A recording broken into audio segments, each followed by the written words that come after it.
The clouds parted over the Isles of Boreas. It was time to choose. Rebel base.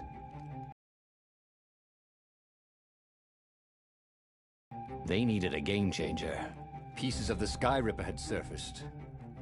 Renato knew that using it could go catastrophically wrong, but he was sure he could figure out how to use it safely. Also, a temple had risen out of empty desert. The Iblis Stone was hidden there. It was a dangerous artifact. It could corrupt its user into a bloodthirsty monster. Maybe he could find a way to use it, to take its power without surrendering to its wickedness. And also, his old friend Lupino needed rescuing. Of course, Renato had a pretty strong suspicion that Lupino had betrayed the rebellion, and he had a gut feeling that he needed to use that to his advantage. Every child knew about the Skyripper. The Transcendent Emperor had buried its pieces deep. And then, this Emperor's horrific sacrifices had brought it back to the surface. Renato wasn't exactly sure how to use the legendary weapon. But surely, there must be some way to do it without provoking another catastrophe. Had he, somehow, summoned the long-lost components of the legendary weapon out of the deep places of the Earth? It was more than Renato could fathom. But if he could find a legendary weapon, he would use it.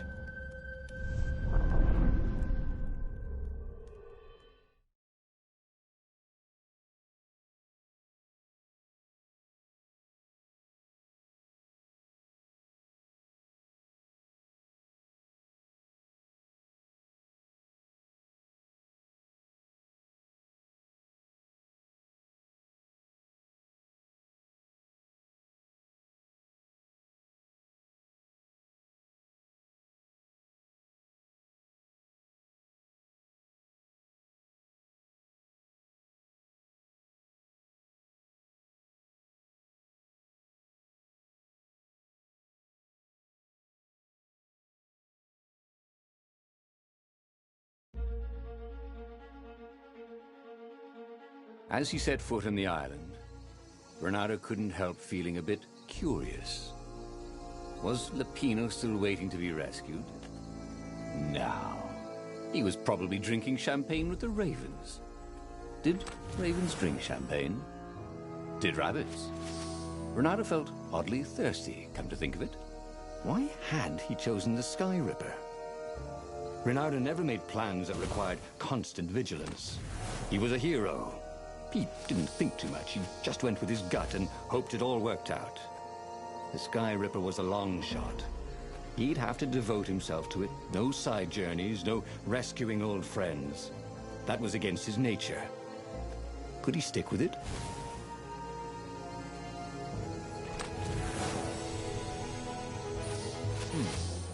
He had all the ingredients for a pretty nifty sword.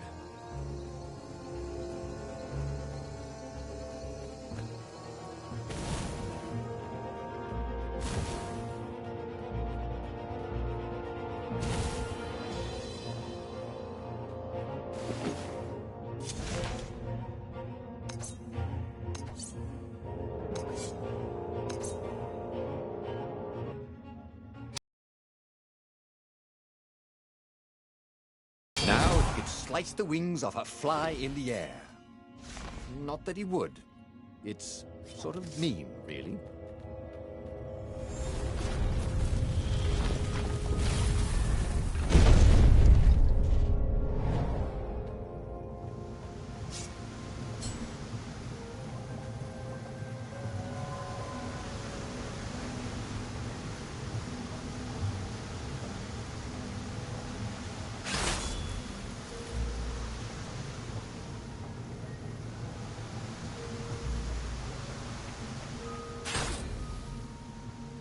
You blinked.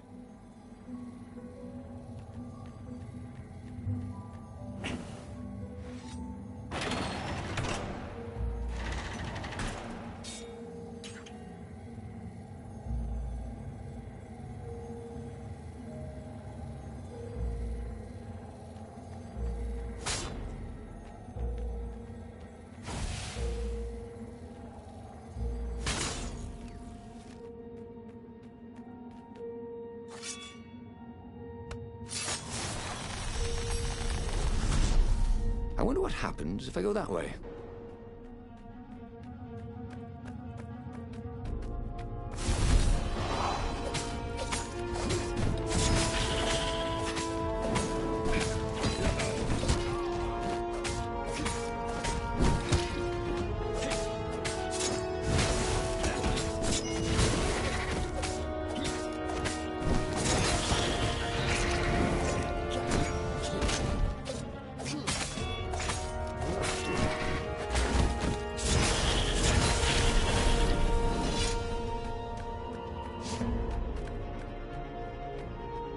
Had to be a way to use the Sky Ripper without causing a catastrophe.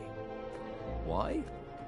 Maybe it's always dangerous, he imagined Zenobia saying.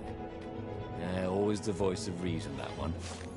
Well, there had to be a way to use the Sky Ripper because not being able to use it was boring. So there.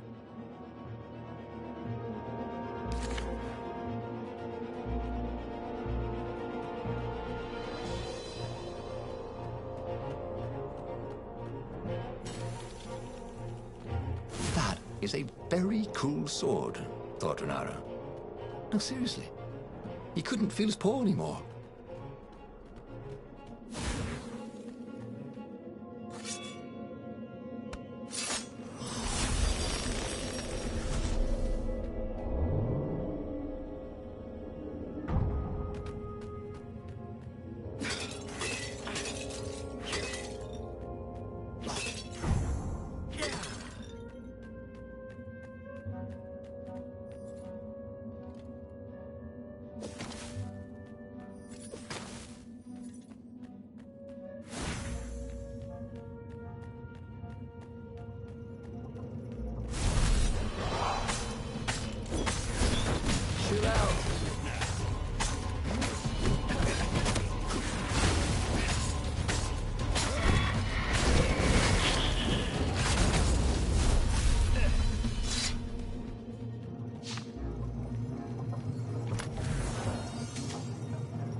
These things could really use a hand.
There was blood on this one, so it hadn't saved its owner.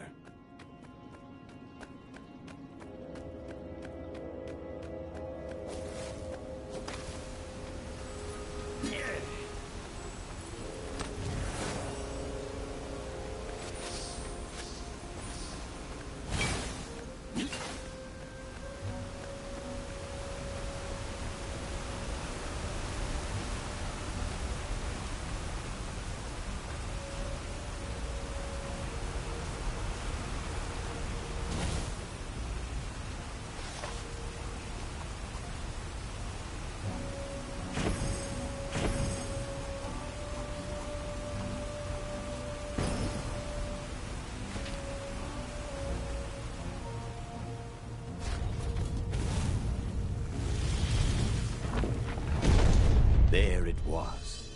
Skyripper's armature. The stuff that dreams are made of. Engineers' dreams, anyway. The device was intricate. No one alive had the skill to make a thing like it.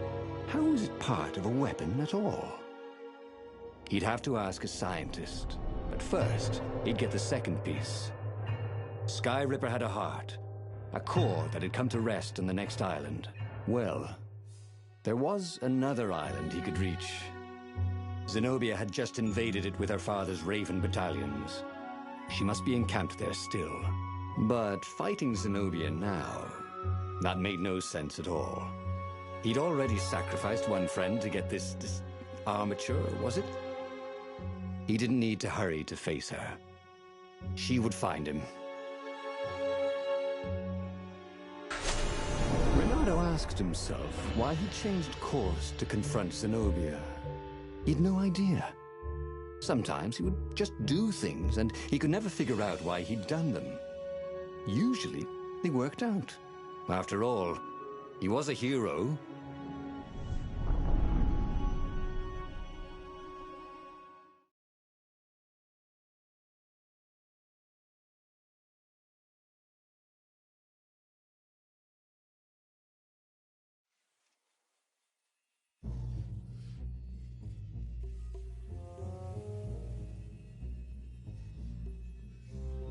The truth is, though, he wanted to see her, wasn't it?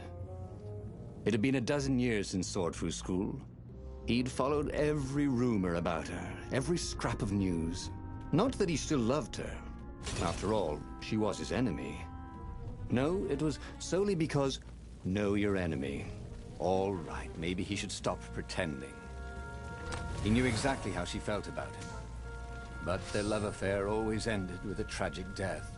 Unless, maybe he could find a way to dodge tragedy. Surely he could, couldn't he?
He'd once met a pirate captain. He used hooks to get around his ship. Oh, what was his name again?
It would be fun to try out that one.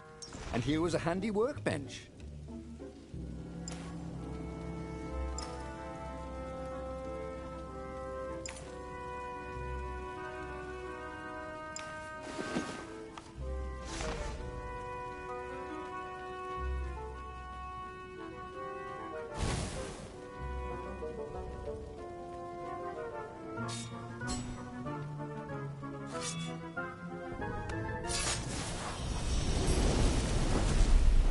Ah, the road less traveled, thought Reynardo.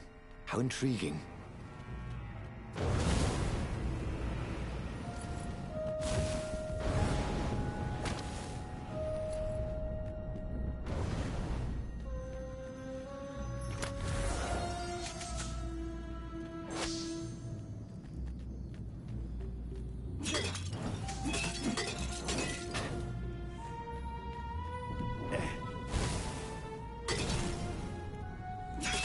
Once, he found a Superman issue #1 in mint condition in a jar he'd broken.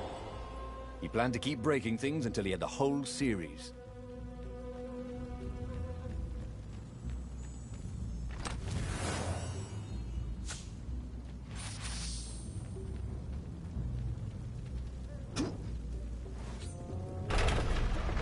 He couldn't do worse with Zenobia than he'd done with the Core, could he?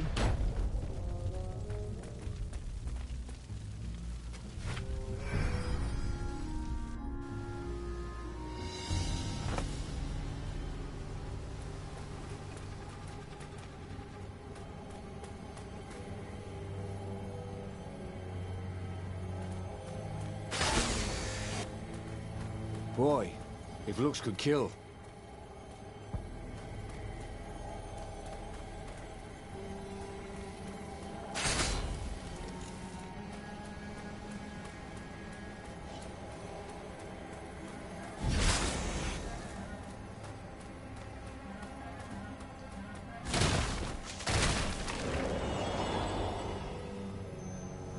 Hey.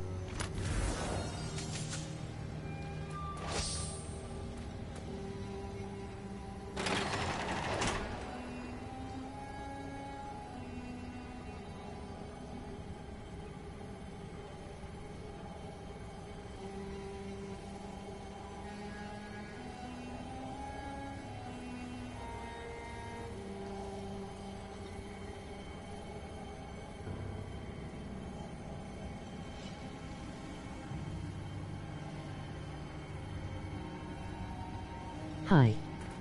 Reynardo wasn't entirely sure how he was going to capture Zenobia.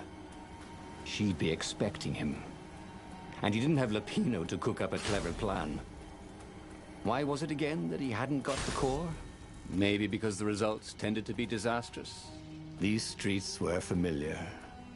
The Swordfu School was closed now, but he had been down that street 1,000 times. He knew that pub. He knew that alley. He knew the alley behind it much too well. No wonder Zenobia had chosen to invade this island herself.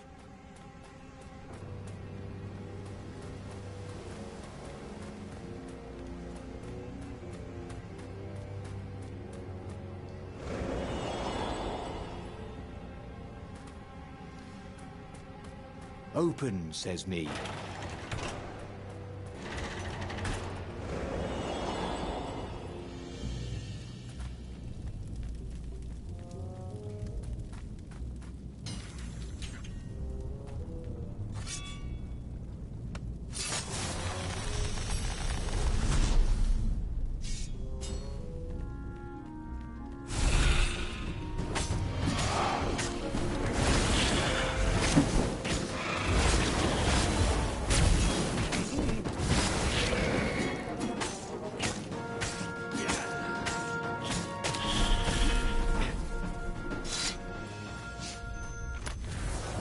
Reynardo had heard stories of a dungeon where chests were filled with potions and weapons. Fairy tales.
Reynardo slinked through Zenobia's ship, making no sound at all. Where were her guards? Finally, he reached her bedroom. She was curled up on her bed. Oh, he'd forgotten how beautiful she was. How sleek, how soft. He tapped her on the shoulder with his sword. She vanished. And he suddenly noticed he couldn't move except his mouth. In fact, soon he couldn't keep his mouth shut. He told Zenobia everything. Skyripper, the Iblastone, even where the secret rebel base was, until he was hoarse. It was some kind of truth spell. A talky truth spell. She called her the core.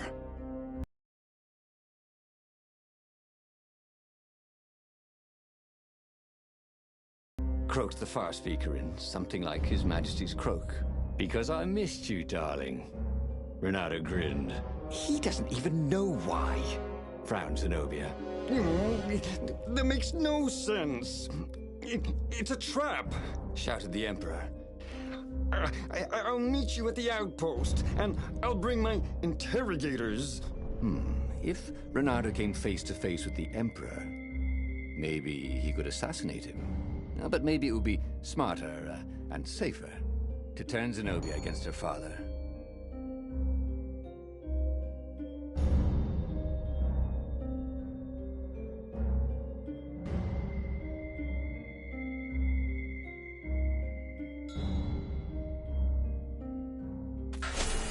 What are you doing? Asked Zenobia. Did you ever wonder why the Emperor adopted you?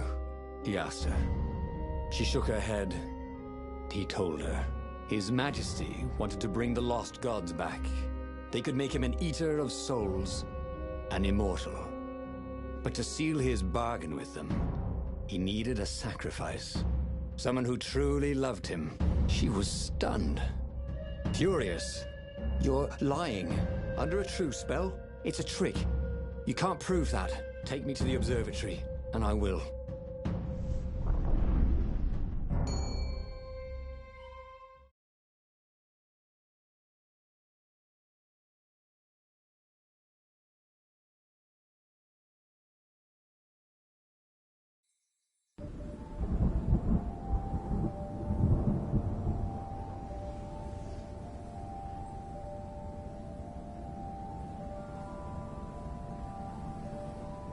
What kind of proof could you possibly have? She said as they landed on the Nexus. Your father ritually sacrificed a village.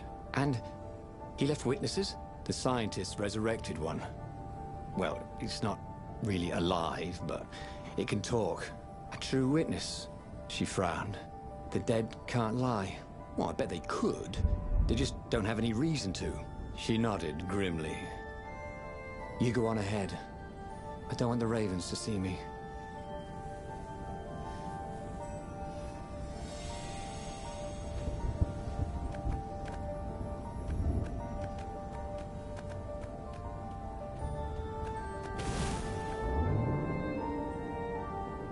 The platform used a hybrid propulsion system fueled by anti-gravity and wishful thinking.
She caught up with him. Don't you think I'd know if my father wanted to invoke the Lost Gods? Would he tell you? No.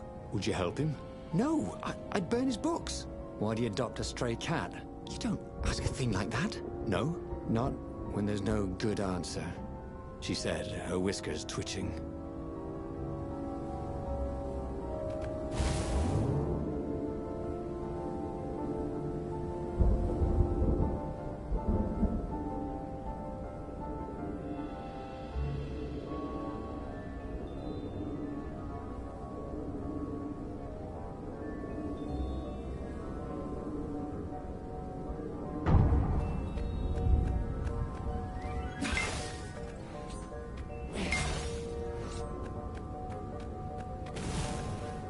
Scientist at the observatory had a true witness to one of the Emperor's blasphemous rituals. The dead could be made to speak for a short while. Interestingly, they could not be made to lie. After all, what do they have to lose or gain by lying? How far exactly did these things travel?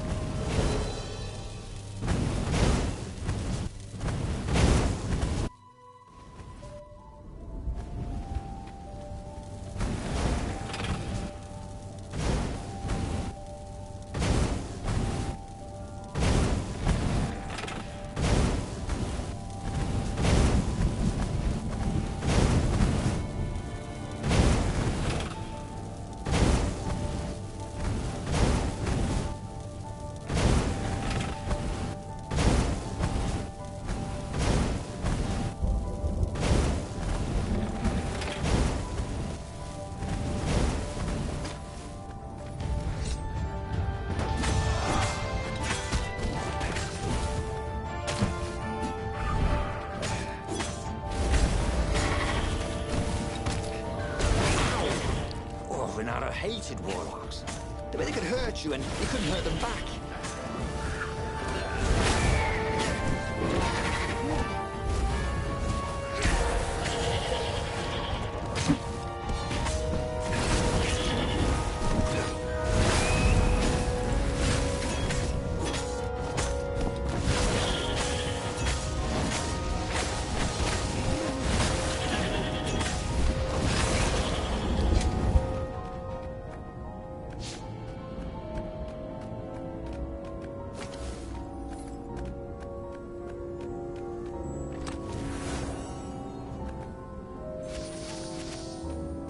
Something useful in these things, didn't there?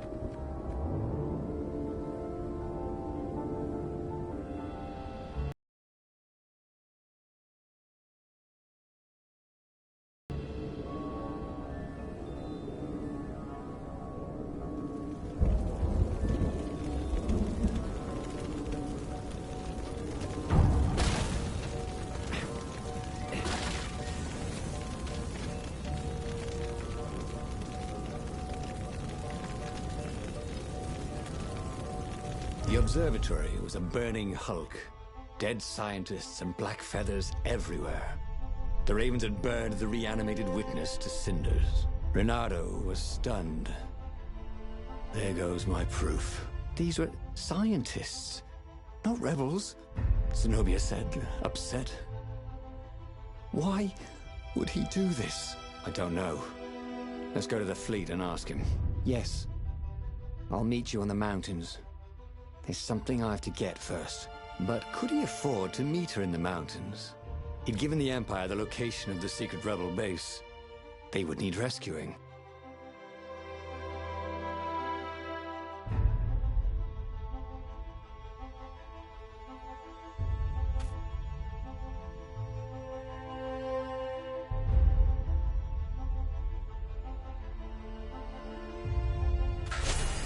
Why was he going to meet up with her?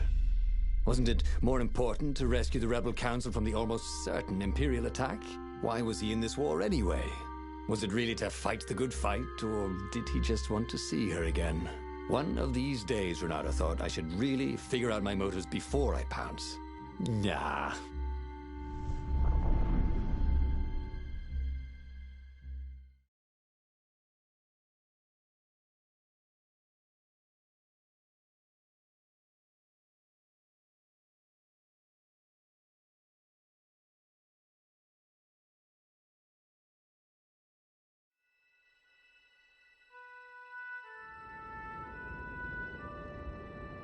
Was it true? Was he on this adventure just to see Zenobia again? The Imperial heir was not an easy cat to see. Well, she'd ignored all his Kwanzaa gifts. And on the other paw, trying to get a date by joining a war against your intended was, let's say, pretty optimistic. But on the back paw, thought Renato, yes, it sounded exactly like him. Good. I'm so glad we had this little chat, he told himself.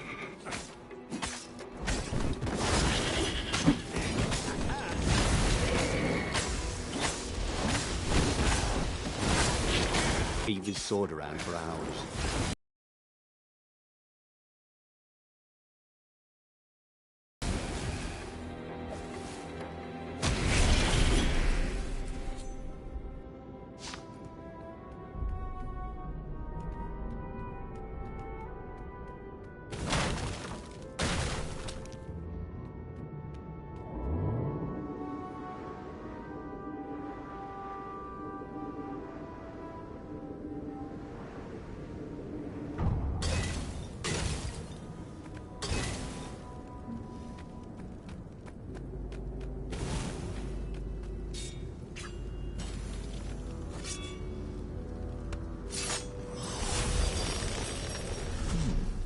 He hadn't noticed that path before.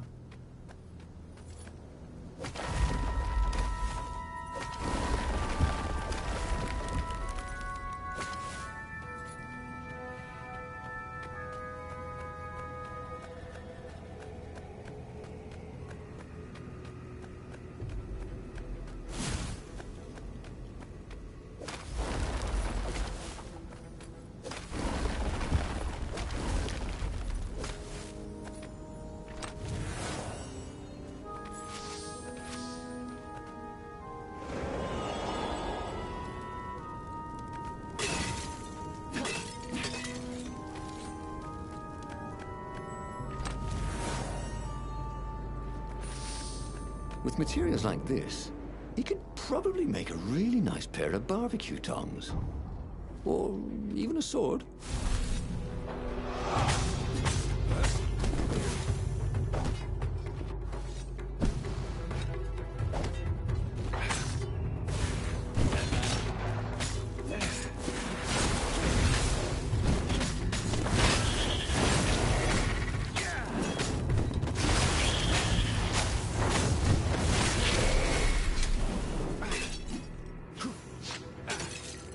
There were a lot of dead ravens along the side of the road. Someone had rampaged through here on a killing spree. What had Zenobia gone to get? He had a chilling feeling it was the Iblis stone. Zenobia was level-headed. A stone could make anyone bloodthirsty. He could tell her style from the blade work on the dead birds.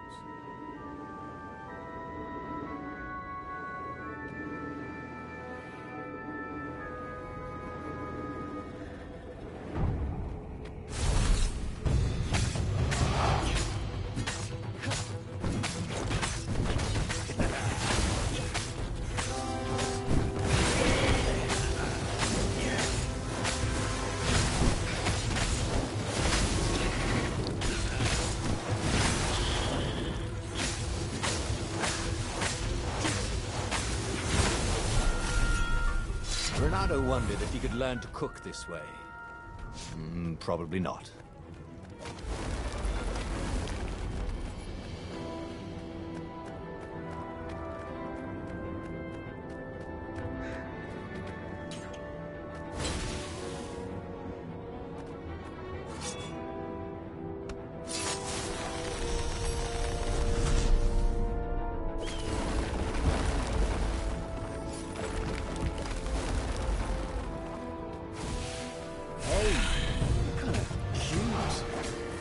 Really?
This really didn't have much in the way of safety features, did it?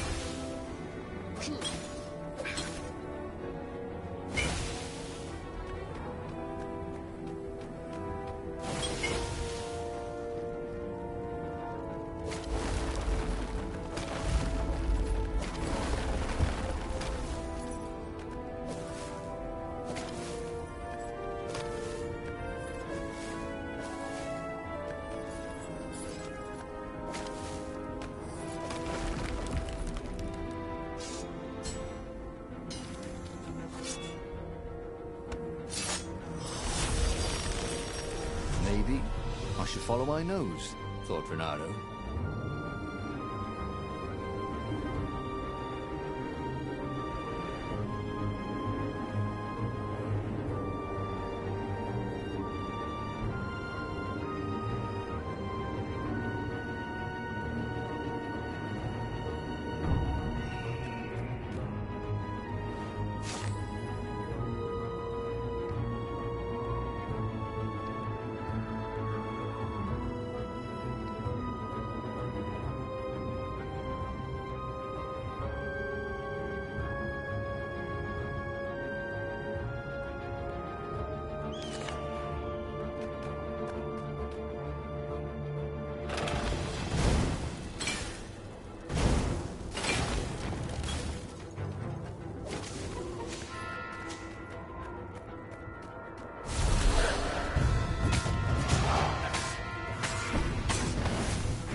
If only he had some way to break the ice.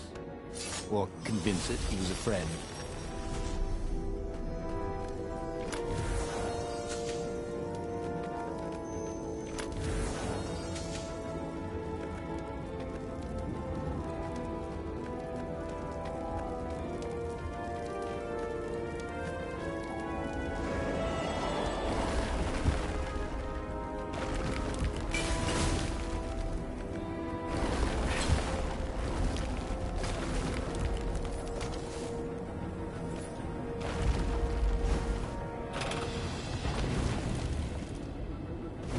"Give me a lever," said Archimedes, "and I shall open a gate." Reynardo wondered what he should do when he found Zenobia. What could he do if she had the Iblis Stone?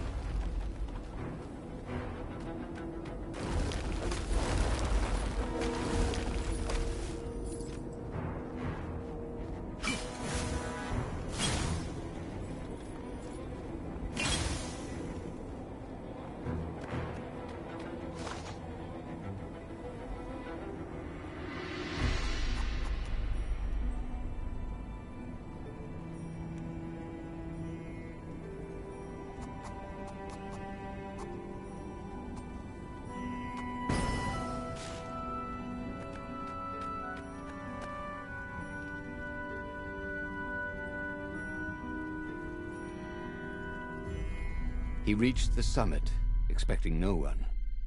But there she was, steaming, pacing. "I'm gonna kill him," she said. "I'm gonna kill all his ravens, and then him, and then his family, and all the eggs and tadpoles. Then I'm gonna burn down their pond." "Did you go and get the Iblis Stone?"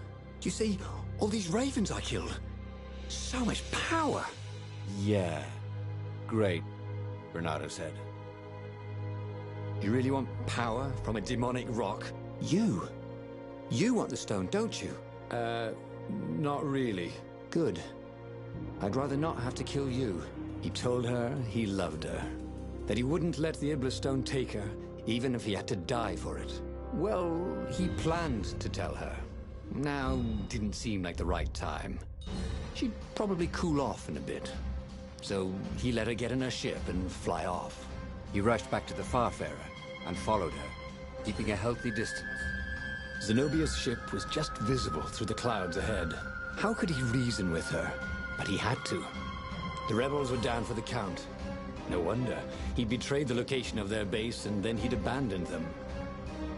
And if she became Empress while she was in the grip of the Iblastone, if she became Empress by murdering her father, she could still be a great Empress. But she could also be a nightmare Empress. She had to be stopped.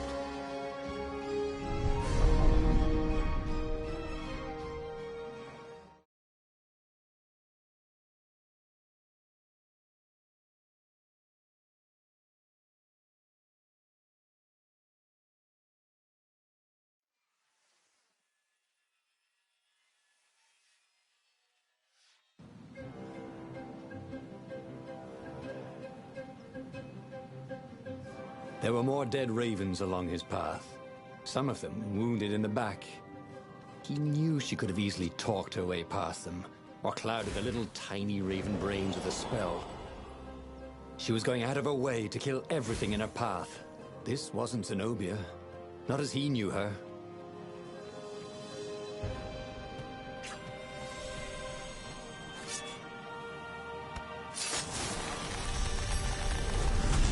It was time for a little exploration.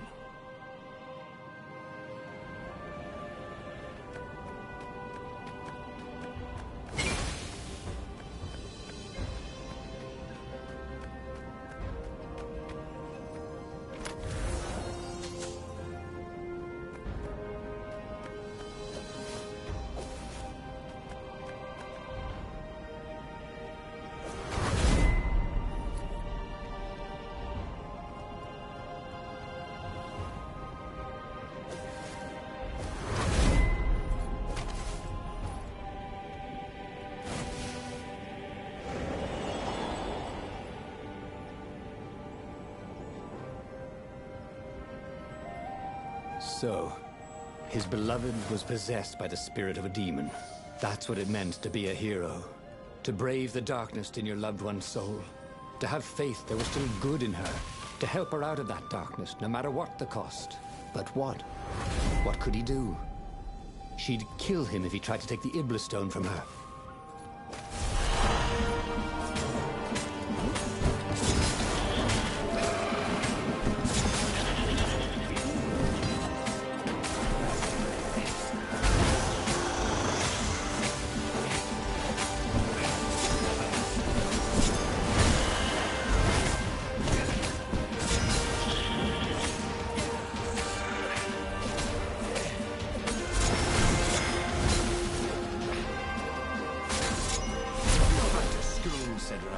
In your next life.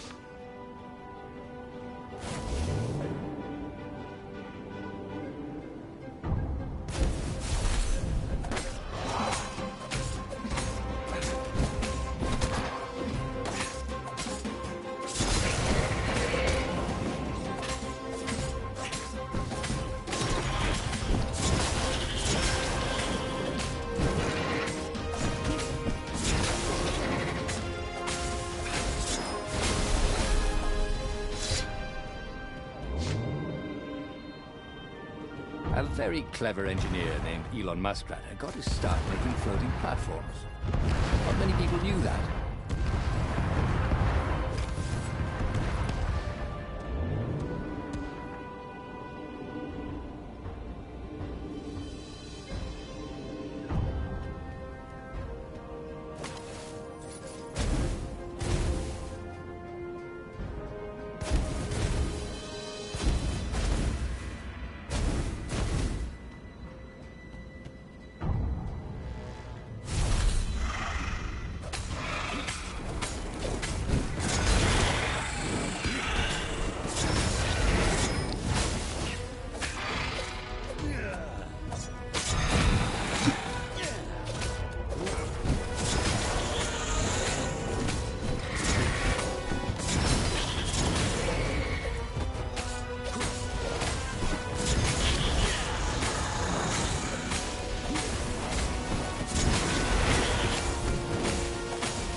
At the end of the trail of raven corpses was Zenobia. Her father was frantically rigging a strange apparatus wrapped around a glowing core. "Don't do it!" he shouted. "You'll hate yourself in the morning! Stay back!" She screamed in a horrible voice he'd never heard before. It froze him in his tracks. The Emperor stared at him. "Run," he told the toad, "or hop!" But he didn't manage to voice it, only think it. Zenobia stabbed her blade forward, and His Majesty fell dead. She began laughing hysterically. Or was she weeping? "Just walk away," she laughed at him. "I've no more use for you." There was something he needed to do, but he couldn't figure out what it was. So he did as he was told. As he walked away, he felt a chill in the world. The light in the sky seemed to dim. He didn't dare turn. He had a nagging feeling there was something he should have done just then. Something heroic. But he could not have taken the Iblis stone from her by force, and she would not have parted with it willingly. A cold wind blew from where she had been, but he still didn't dare turn. And then, an awful laughter filled the air, and all the torches and all the ships went out, and he realized what he should have done. But by then, it was too late to do anything. Oh, again? But he already had all the secrets he needed. He was sure of that. He must have not used them the right way. What was the best, worst mistake he could make? Probably trusting that traitor Lepino.